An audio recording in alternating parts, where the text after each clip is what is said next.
Hi, Ed Diaz here. In today's video, we're going to learn a little bit more about advanced layers and splits.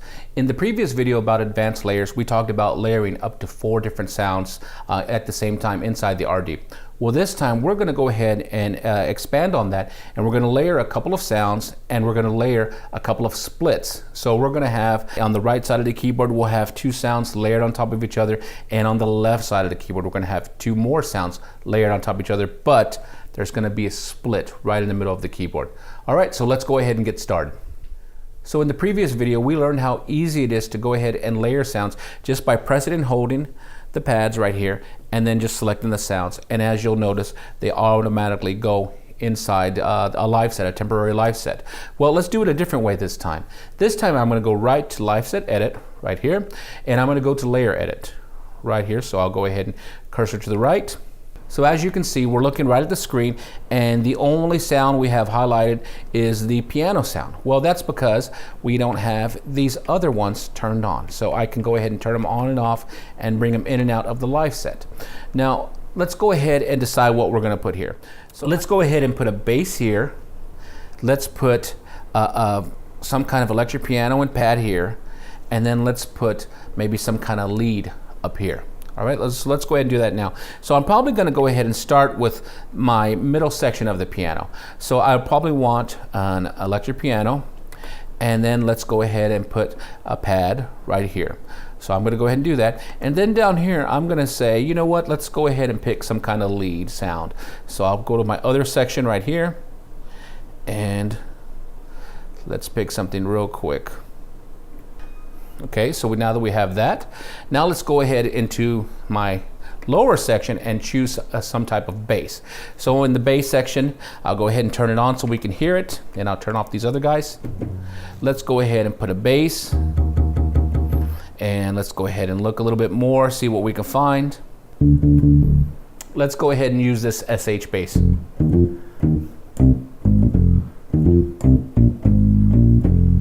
So now that I have that, let's go ahead and select it. So as you see, I'll go ahead and turn all of these on so you can see the tones we just selected. So you see on number 1, we chose an EP, number 2, some kind of pad, number 3, a saw lead, and number 4, an SH bass. Now if I were to play these right now, since they're all on, you're gonna hear them all, and it's not gonna make any kind of musical sense. So let's go ahead and cursor to the right one time, and right here we can see the volumes, which we'll come back to. Here we can see the panning, the amount of reverb, and then also the amount of delay. So that's pretty cool. Let's go ahead and cursor one more, and now we're going to see transpose, and now we're going to see, here's what we want. So right here it says KRLWR, so that's keyboard range lower, so that's going to adjust the keyboard range for the lower end of the keyboard, and over here it says KRUPR, so keyboard range upper. So we're going to adjust the range for the upper. So let's go ahead and get started with this. So first off, I know that and I'm going to turn off the ones I'm not using. I'm just going to go ahead and do the electric piano right now. So I'll probably put my piano right in this range right here. So I'm going to go ahead, and if you look, it's already adjusting just by me touching where I want. Very quick. So I'm going to put my piano right here, and then I'm going to go to here, oops, and let's press enter. And now I'm going to go to this one, and I'm going to put it right here and press enter. Now I'm going to turn on the pad, do the same thing, pad right there, press enter, and over here I'm going to do the same thing and put this guy here and press enter. Actually, I'm going to go ahead and put these guys on B4 so that way my lead has some space to run. So there we go, press enter. So now we have, and look, that electric piano and that pad are only going to work in this section. Notice when we get to the upper section right here, they're no longer sounding. And notice when I get to the lower section, just past the C, they're no longer sounding. All right, so now let's go ahead and put in that bass. So I'm gonna turn on the bass. You hear it throughout the keyboard, which is not what I want. So we're gonna go ahead and put that bass. Let's go ahead. We're not gonna adjust the lower because we want it in the lower end of the keyboard, so we're gonna leave that alone. We're gonna go to the keyboard range upper, press it, and press enter. So now we have EP, pad, and bass all on, and let's go ahead and play them.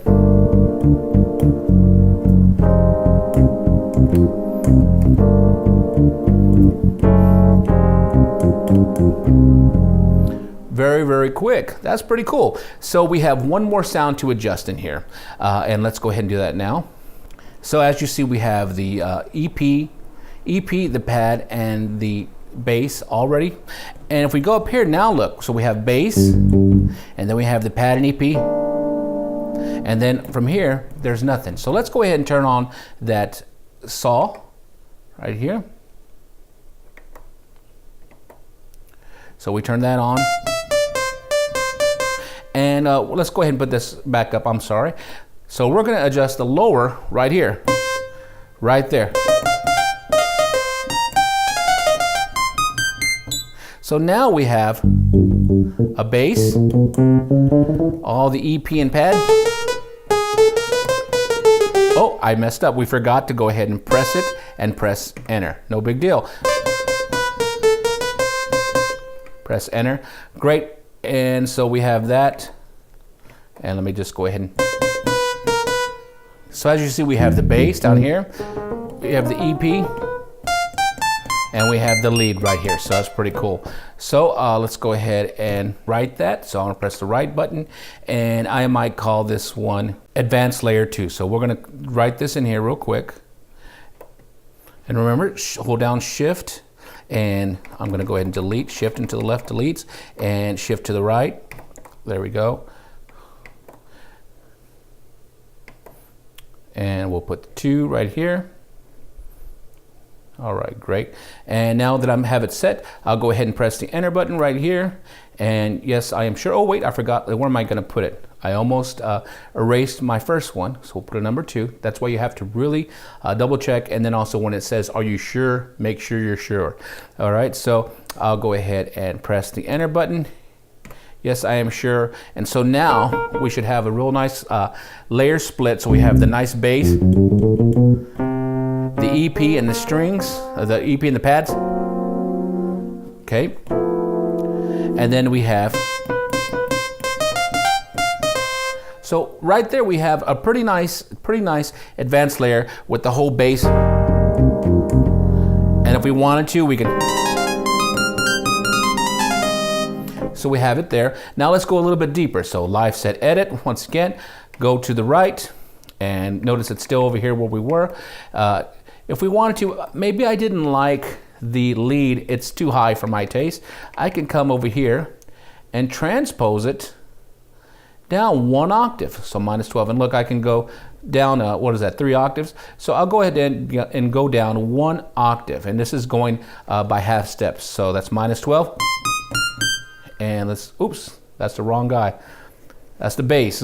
So let's put this back up to 0. No problem. And here we go. There it is. And -12.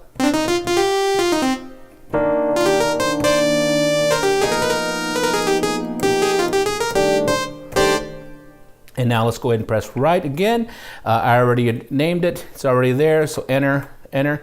Great. And you know, go ahead and write in those live set changes. It's not a bad thing. Keep it going, because sometimes you might get a text or a call and you get distracted and you'll mess it up, and then you'll have to start all over. So saving multiple times is not a bad thing. So let's go in one more, a little bit further. There we go. So we already have a little bit of octave shifting in the synth area. Everything else is fine. Let's go ahead and try that bass down 1 octave and see how it sounds. That's the great thing about this. You could try it out. If it doesn't work, no problem. Almost okay, but probably a little bit too low. So we'll put it back at 0. And let's see what else we have over here. And you see right here we have our velocity range and lower, and velocity range and upper. And we'll do one more video on this so you can learn how to use that. And that's something that's real cool. Velocity sensitivity. So if we want to have something that seems like it's it doesn't react to your touch, you know, or we can make it so it's less reactive, you can do that right here. okay, and then velocity max. So we can go ahead and we'll get in there, and you see there's other features. Now probably what I would do in here for this type of sound, I would go ahead and turn off the damper for that lead right here. This is so that way I can go ahead and press and hold the notes here, and then go ahead and play the lead on top. But if the damper is held down, it is not going to affect the sound. So that's something that's pretty cool. And then over here, foot switch, if you had something in there or an externals, you could have it. And here's the pitch bend. I would probably turn off the pitch bend for number 1 and number 2, but leave it for here. And I would probably also turn off the modulation right there. So as you see, there's a lot of great options you can do inside your RD as far as advanced layers and splits. And so remember, in this example, we went ahead and did a bass down here, a nice EP and pad, and then a lead that we went ahead and dropped down 1 octave. So that's pretty cool. You guys give this a try at the house, save it, work with it, and I'm sure you're gonna love it. All right, you take care.